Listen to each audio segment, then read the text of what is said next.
உங்க பையன் எப்படி சார் இருக்கான் அப்படின்னு விசாரிச்சார் ஒருத்தர். அவன் என்ன சார், எதை சொன்னாலும் காதில் வாங்க மாட்டேங்கிறான், அவன் பாட்டுக்கு போறான் வர்றான் அப்படின்னு சொல்லி அழுத்துக்கிட்டார் அப்பா. பெரியவங்க சொல்றத சின்ன பிள்ளைங்க கேட்கறது இல்லைங்கிறது ஒரு குறை. பெரியவங்க சொல்றது சின்ன பிள்ளைங்க காதலியே விழறது இல்லைங்கிறது ஒரு குறை. இது கொஞ்சம் சீரியஸான விஷயம், கவனிச்சு பார்க்கணும். ஒரு குழந்தைக்கு காது சரியா கேக்குதா இல்லையா அப்படிங்கறத நாம தான் கவனிச்சு பார்த்து கண்டுபிடிக்கணும். அதுவா நம்ம கிட்ட தவழ்ந்து வந்து அப்பா எனக்கு காது கேட்கல, அழைச்சிட்டு போங்க டாக்டர் கிட்ட அப்படின்னுலாம் சொல்லிட்டு இருக்காது. அது சரி, ஒரு குழந்தைக்கு காது சரிவர கேக்குதா இல்லையா அப்படிங்கறத முன்கூட்டியே நாம தெரிஞ்சுக்கிறது எப்படி? அதுக்கு சில வழி இருக்கு. உங்க குழந்தைய கொஞ்சம் அப்படி கவனிச்சு பாருங்க. அடிக்கடி ஜலதோஷம், காதுல அரிப்பு ஏற்படுதா, மூக்கு விரிவாகவும் அப்புறம் டான்சில், அடினாய்டு சத அழற்சி இது மாதிரி ஏதாவது இருக்கா, வாயிலிருந்து எச்சில் ஒழுகுதா, குழந்தை வாயினால சுவாசிக்குதா, பற்கள் முன்னாடி தள்ளி வளருதா, இதெல்லாம் அதுக்கு அறிகுறி. அப்புறம் இந்த V, P, D, F, DH இப்படி இந்த ஒலிகள் சேர்ந்த வார்த்தைகளை குழந்தை சரியா புரிஞ்சுக்காது. இப்போ உதாரணத்துக்கு பட்டுன்னு சொல்லு குழந்தை அப்படின்னீங்கன்னா அது கட்டுன்னு சொல்லும். அதாவது பட்டு சவுண்ட அதால புரிஞ்சுக்க முடியல. அப்புறம் உங்க குழந்தை உங்களை உறக்க பேச சொல்றானா, அடிக்கடி கேள்வி கேட்கறானா, சாப்பிடுறப்போ கவனம் இல்லாம இருக்கானா, படிப்புல போதுமான முன்னேற்றம் இல்லையா, வகுப்புல சரியா கவனிக்கிறது இல்லையா, இப்படியெல்லாம் இருந்தா ஆரம்பத்திலேயே டாக்டர் கிட்ட அழைச்சிட்டு போய் சிகிச்சையை ஆரம்பிச்சுடலாம், குணப்படுத்தி விடலாம். குழந்தைக்கு காது சரியா கேட்கலன்னா நீங்க செய்ய வேண்டியது என்ன தெரியுமா? அவனுக்கு காது கேட்கலங்கிறதுக்காக அவன் முன்னாடி சத்தம் போட்டு பேசக்கூடாது.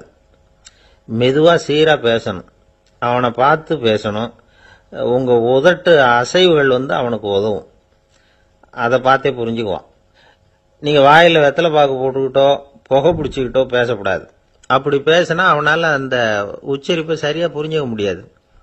ஒரு வார்த்தையை சொல்றீங்க, அவனுக்கு புரியல அப்படின்னா அதே வார்த்தையை மறுபடியும் சொல்லணும்.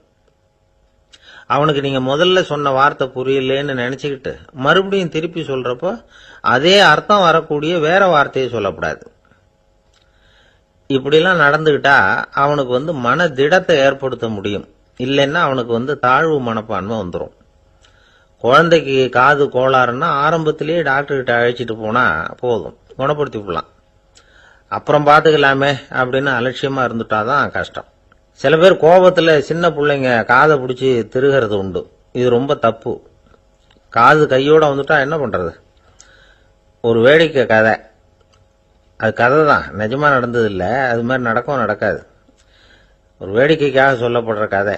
அதாவது ஒரு வீட்டுல அப்பா அம்மாவை பார்த்து சொல்லிட்டு இருக்கார், இத பாரு, நாளைக்கு காலையில என்னை சீக்கிரம் எழுப்பி விட்டுரு, நான் செங்கல்பட்டு வரைக்கும் போயிட்டு வர வேண்டியிருக்கு அப்படின்னாராம். இத அவங்க பையன் காதுல வாங்கிட்டு இருக்கான். அப்பாவுக்கு சிரமம் வேண்டாமே அப்படின்னு நினைச்சு அவனே காலையில யாருக்கும் தெரியாம எழுந்திருச்சு புறப்பட்டு செங்கல்பட்டுக்கு போட்டான். சாயந்தரமா திரும்பி வந்தான். அப்பா பையனை காணாம அலமோதிக்கிட்டு இருக்கிறார். சாயந்தரமா பையனை பார்த்ததும் எங்கடா போயிட்டு வந்தேன்னு கேட்டார் கோவமா. செங்கல்பட்டுக்கு போயிட்டு வந்தேப்பா, நீ வீணா அலைய வேண்டாமேன்னு அப்படின்னா. எதுக்கடா போனேன்னு அதட்டினார். அதான்ப்பா, நீ நேத்து அம்மா கிட்ட சொல்லிக்கிட்டு இருந்த, அதை காதுல வாங்கினேன், உனக்காக நான் போயிட்டு வந்தேன் அப்படின்னா. உடனே எந்த காதுல வாங்கினேன் அப்படின்னு சொல்லி காதை பிடிச்சி திருகுனார். அந்த காது கையோட வந்துட்டுது. இது நடந்து கொஞ்ச நாள் கழிச்சு அந்த அப்பாவும் பையனும் கடத்தெருவுல போயிட்டு இருக்கிறாங்க. எதிரில் ஒரு நாய் ஓடி வந்தது. அதுக்கு 2 காதும் இல்லை. என்ன இது, இந்த நாய்க்குட்டிக்கு 2 காதும் இல்லை அப்படின்னாரு அப்பா. அதுக்கு பையன் சொல்றான், அப்பா அது 2 தடவை செங்கல்பட்டுக்கு போயிட்டு வந்திருக்கும் அப்படின்னா.